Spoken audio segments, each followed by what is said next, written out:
Hello everyone and welcome to Billion 79.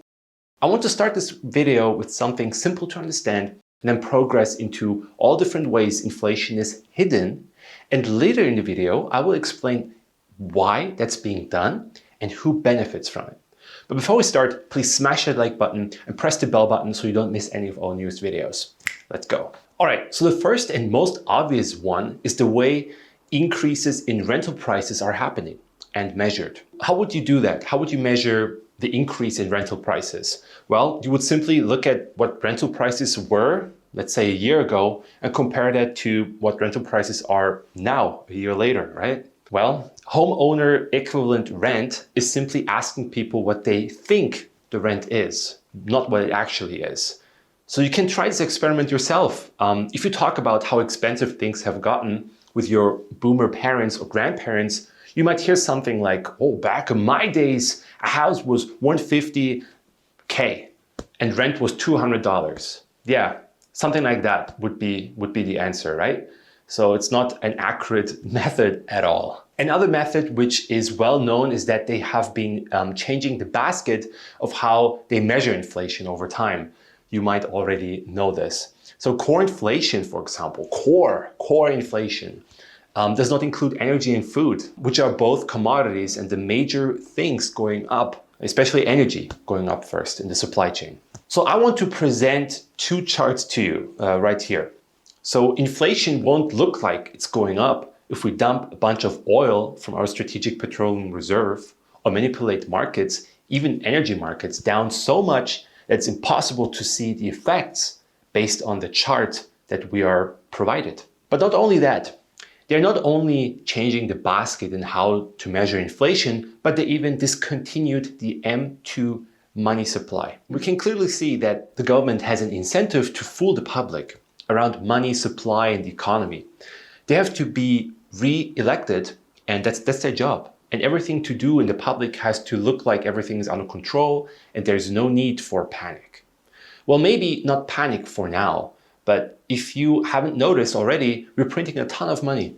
And for all my modern monetary theory experts out there, there's no denial that printing an enormous amount of money and inflation, maybe even hyperinflation, have negative consequences for the economy. We can at least say that for every single instance this happened in the past in Germany, Hungary, and even ancient China, this time is different, right? Those are famous last words. And I don't want to go into detail about the effects of hyperinflation, but I want to show you how the Fed, or the Federal Reserve, is hiding inflation from the public in order to fool you to believe that it's not as bad as it actually is. But before I continue, I want to make sure you can follow me in what I'm saying. So I will explain inflation briefly again.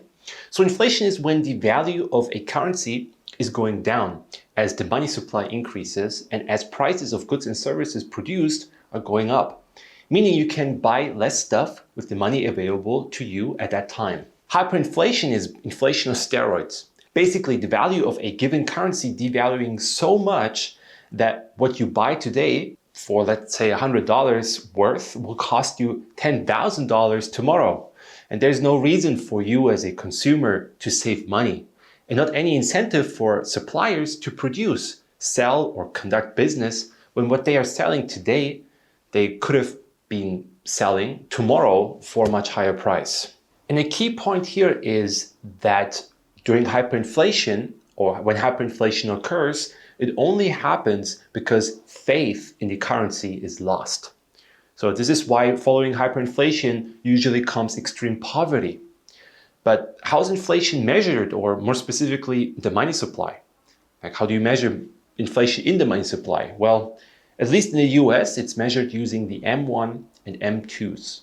So the M1 money supply includes those monies that are very liquid, such as cash, checkable demand deposits, traveler checks, basically the money in an economy in circulation. M2, however, is money supply in less liquid in nature and includes M1, money supply, plus savings and time deposit certificates, deposits, and money market funds. So basically M1 money supply is all the money in circulation by the public plus transaction deposits, and M2 is M1 plus saving deposits times deposits and money market funds. The stock market, or more specifically speculative assets like tech and AI, have been surging, which is called asset inflation. Well, at the end, inflation will always end up in the commodities and consumer markets, which I believe all of us feel despite what the numbers present by the government shown. But the point is, people don't buy stocks just for the sake of owning the stocks, but rather will at some point take profits and spend that money elsewhere.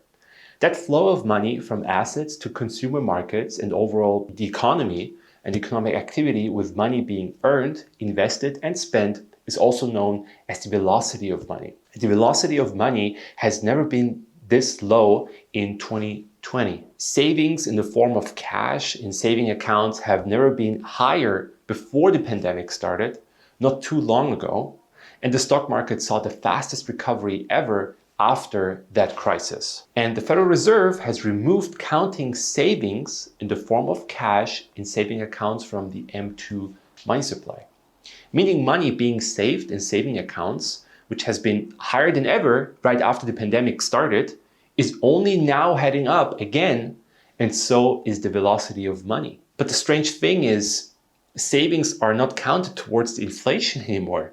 And why is that important, right?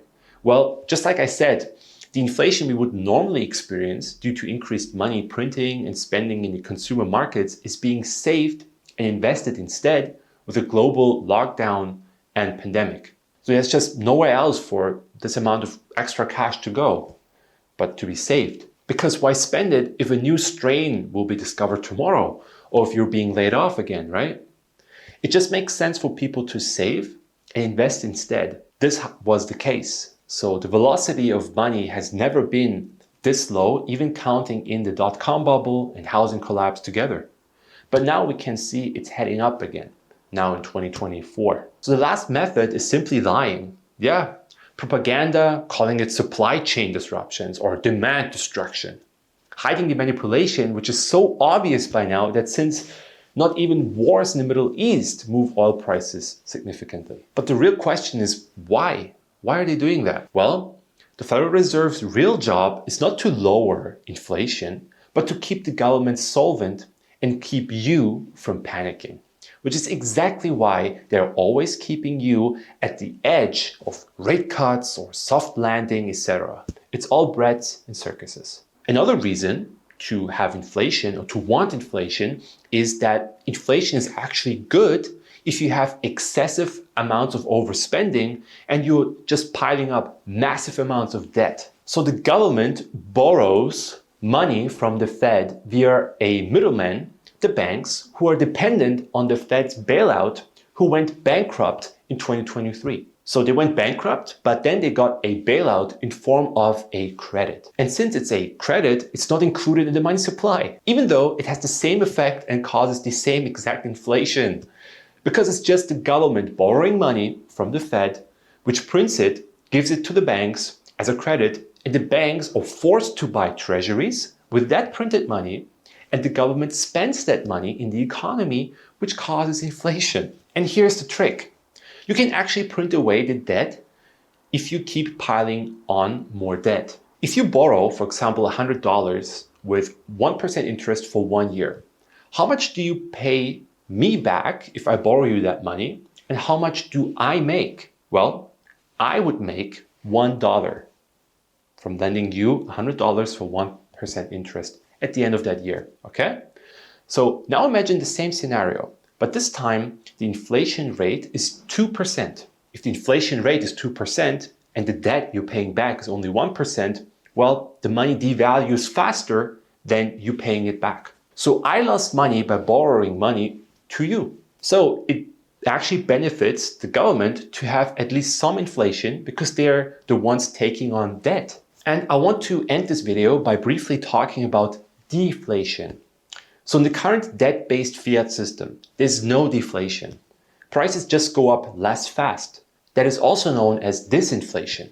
A government does not like deflation, as that lowers tax receipts and slows down economic activity due to reduced consumption. What it also does, and this is the important part, it increases real value. Let's say you get an annual wage of $50,000 and that wage is reduced to a wage of $40,000 due to deflation. Now think of the debts that you owe.